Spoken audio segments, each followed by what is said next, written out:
सभी मित्रों को मेरा प्रणाम। स्वागत करती हूँ ध्यान सूत्र सीरीज में। जो भी मित्र जूम के माध्यम से जुड़े हुए हैं उन सभी मित्रों का इस ध्यान शिविर में स्वागत है। और मैं चाहूंगी कि जो भी मित्र अपना कैमरा ऑफ रखे हैं सभी मित्र अपने कैमरा ऑन करें।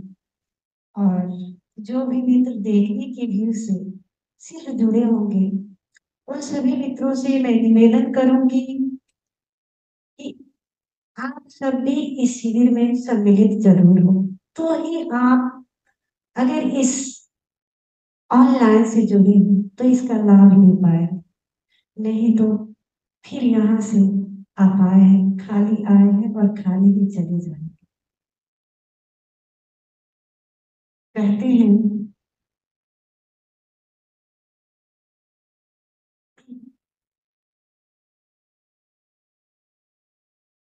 न रुपये लगते हैं और न पैसे लगते हैं, न रुपये लगते हैं और न पैसे लगते हैं।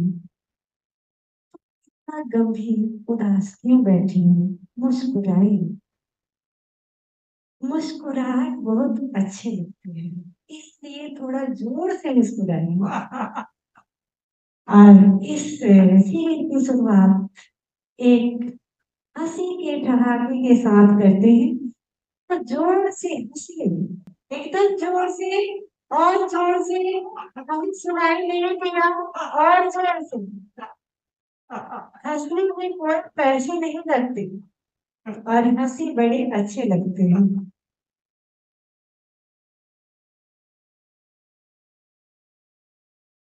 तो हमें बहुत खुशी हो रही है, आप सभी मित्र ऑनलाइन के माध्यम से भी हमारे साथ जुड़े हुए हैं।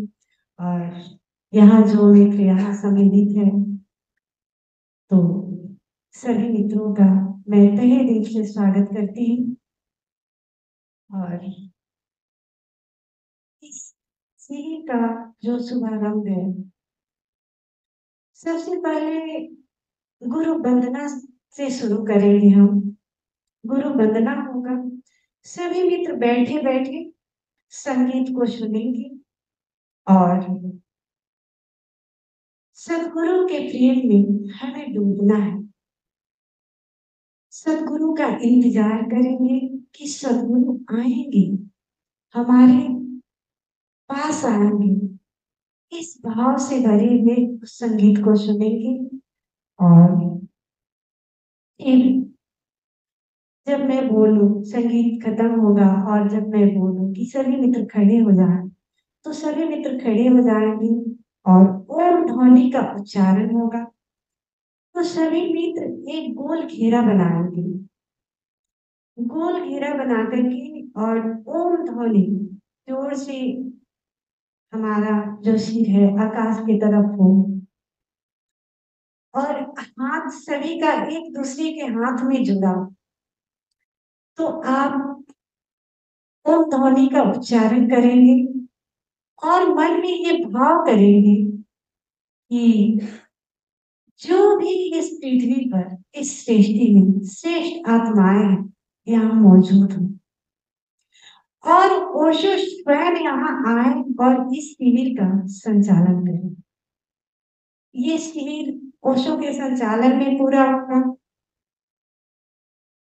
और अगर हम पूरे प्रेम से, हृदय से भरे हुए ओशो को पुकारेंगे, उन श्रेष्ठ आत्माओं को पुकारेंगे, सारे के सारे यहाँ मौजूद होंगे और उनके सानिध्य में ये शिविर पूरा होगा।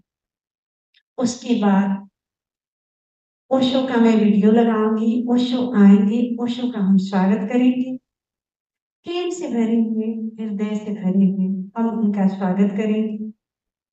और फिर संध्या सत्संग का म्यूजिक बजेगा, तो आपको पता चल जाएंगे संध्या सत्संग का जब म्यूजिक बजेगा तो हमें दोनों हाथों को ऊपर करना है, यानी ऊपर करना है और दोनों हाथों को कंपन करना है, ऐसे ऐसे। जैसे मैं बताती हूँ, कैसे करना है। एक मित्र खड़े हो जाए, बताएंगे कि कैसे करना है। दोनों हाथों को ऊपर करेंगे और जोर से कंपन करेंगे।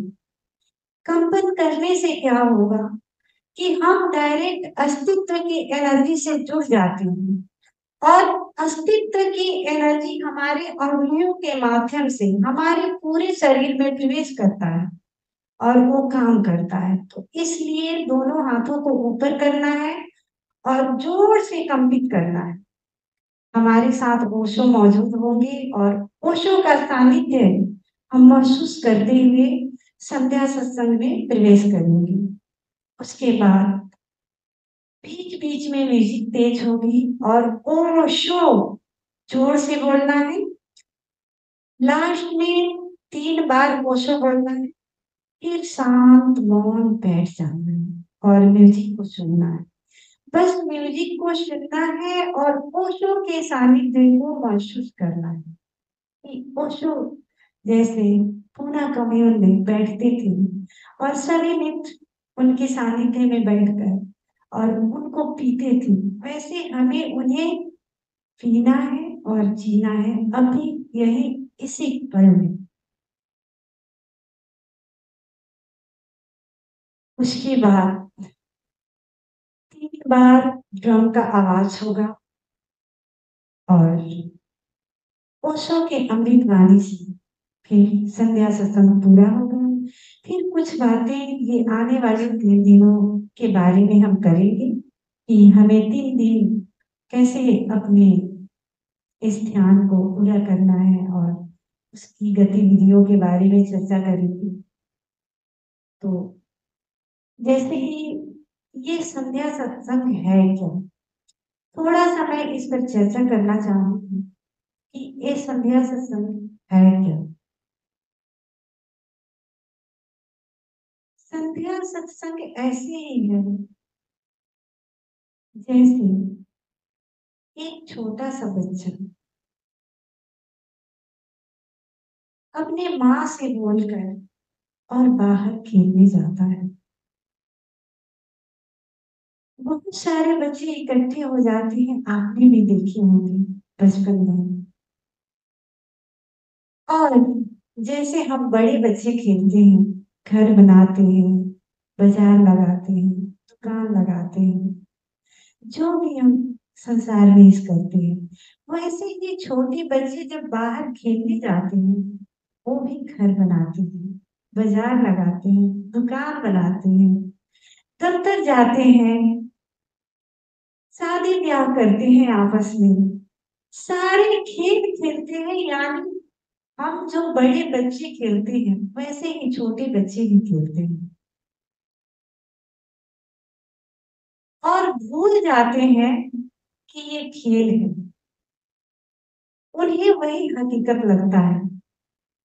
ऐसा उन्हें लगता है कि सत्य में ये मेरा घर है, ये दुकान है, ये बाजार है, जो अपने हाथों से वो बनाए होते हैं।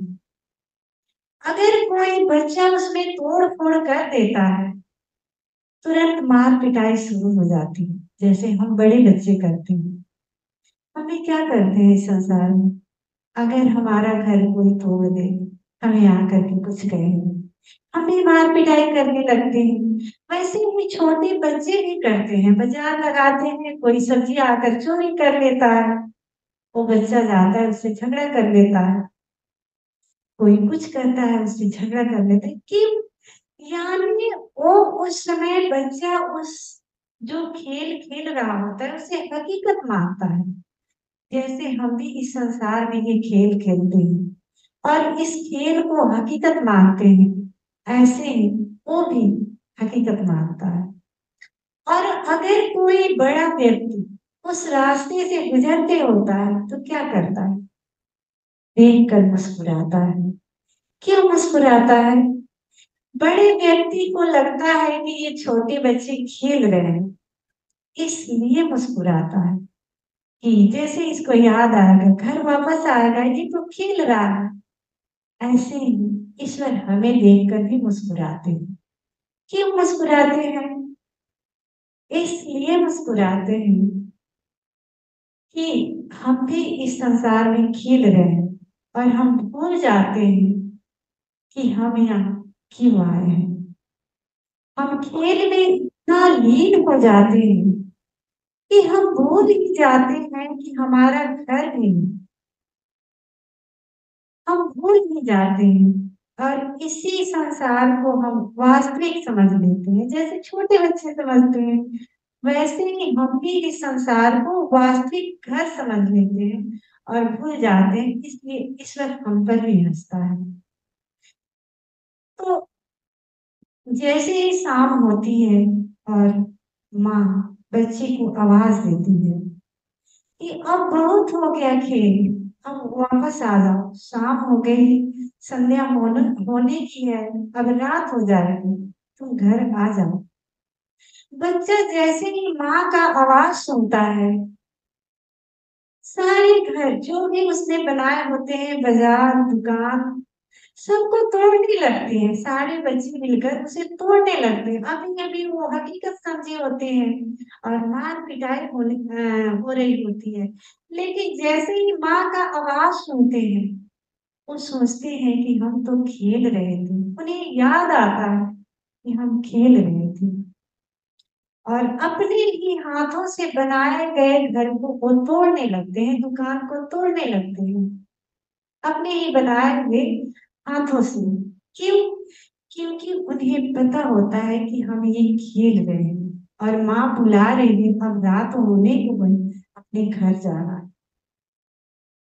बच्चे तो घर वापस आ जाते हैं, उन्हें तो याद आ जाती है, लेकिन हम बड़े, हमें याद नहीं आता कि हमें भी घर जाना है। और ईश्वर बार बार हमें ये संकेत देता है, किसी न किसी माध्यम से हमें संकेत देता है, पुकारता है। कितना खेलोगे इस संसार, कभी सदगुरु को भेजता है, किसी न किसी माध्यम से कोई न कोई सदगुरु आकर हमें जगाते हैं। कितना खेलोगे इस संसार में, अब तो घर का याद करो। लेकिन हम इतने व्यस्त होते हैं इस संसार में कि भूल ही जाते हैं कि हमारा अपना घर भी है और हमें अपने घर वापस जाने भी है। और याद कब आती है? जब हमारी मौत होती है। जब मौत हमारे सामने आकर खड़ी होती है, तब हम हमारे मुंह से निकलता है, काश कि हमने सदगुरु की बात सुनी होती, काश कि हम सदगुरु के सानिध्य में बैठे होते और जाना होता कि हमारा घर कौन है, कहाँ है, जाना होता। काश उस समय काश निकलती है हमारे मुंह से, तो अब भी देर नहीं हुई। और ये संध्या सत्संग है सदगुरु के सानिध्य में बैठने का। सदगुरु हमें बार बार इशारा करते हैं, संकेत करते हैं कि आओ मेरे पास, मैं तुम्हें बताता हूँ तुम्हारा घर कहाँ है, किस लिए इस पृथ्वी पर आए हो, बार बार तुम्हें क्यों यहाँ फेंका जाता है, आखिर कारण क्या है, हो यहाँ, मैं तुम्हें बताता हूँ तुम्हारा घर कहाँ है। तो ये संध्या सत्संग इसीलिए बनाया गया है कि सतगुरु के हम सानिध्य में ये जान पाते हैं कि हमारा वास्तविक घर कहाँ पर है। जैसे छोटा बच्चा जब घर आता है, खेल कर भीड़ भाड़ की दुनिया से वो थका मांदा, और जब माँ के पास आता है क्या होता है, जब माँ के गोद में अपना सर रखता है, बहुत ही वो रिलैक्स फील करता है, शांति महसूस होती है। ऐसे ही जब हम इस भीड़ भाड़ की दुनिया से थके मांदे जब सदगुरु के चरणों में बैठते हैं, तो हमें भी सुकून मिलता है, वो शांति महसूस होती है। तो ये संध्या दर्शन इसीलिए बनाया गया है कि सदगुरु के सानिध्य में हम बैठे और फिर से तरोताजा हो जाए। और जैसे हम तरोताजा हो जाते हैं, फिर जब हम काम करते हैं तो हमारे में एनर्जी होती है, वो उत्साह होता है। और जैसे कि आप सोचते होंगे कि फिर सदगुरु है ही कहाँ, और है तो कहाँ है। ओशो ने कहा है,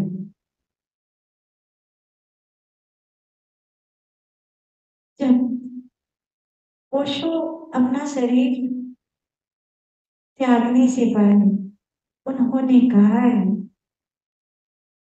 कि मेरा शरीर छूट जाएगा, मैं तो रहूंगा, मैं मौजूद रहूंगा हमेशा। और जब भी तुम प्रेम भरी निगाहों से चारों तरफ देखोगे और मुझे पुकारोगे, मैं वहां तत्क्षण मौजूद हो जाऊंगी। और तुम